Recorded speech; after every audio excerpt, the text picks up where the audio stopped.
नाहार और रूही की शादी का दिन आखिर आ ही गया था।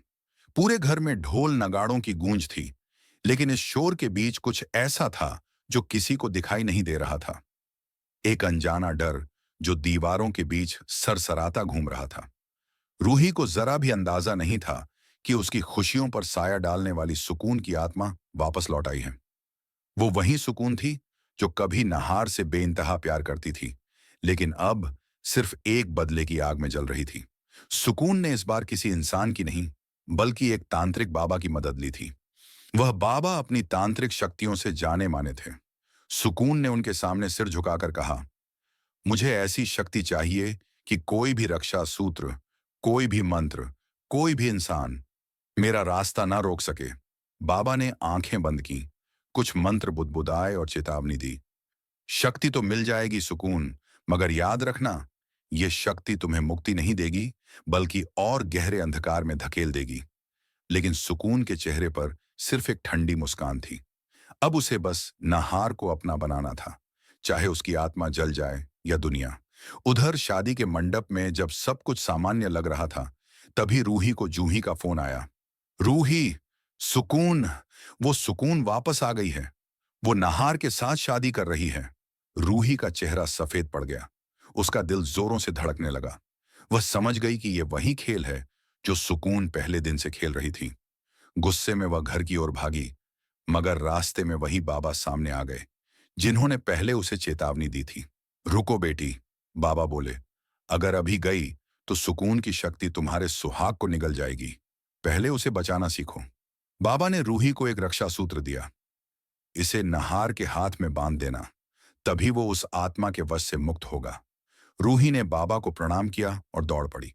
घर पहुंचकर उसने जूही को सारी बात बताई और कहा, सुकून अब कोई इंसान नहीं रही, वो आत्मा बन चुकी है।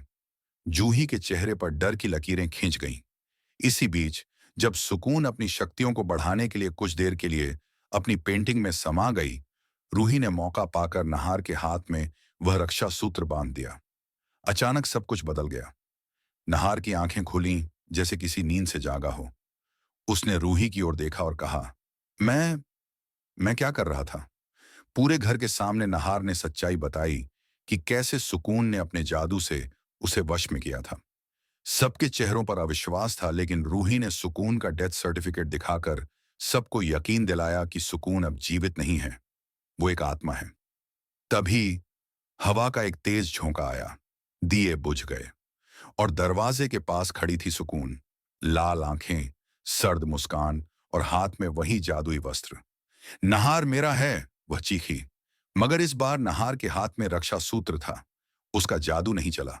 सुकून ने बार बार मंत्र फूंके, मगर हर बार उसकी शक्ति दीवार से टकराकर लौट आई।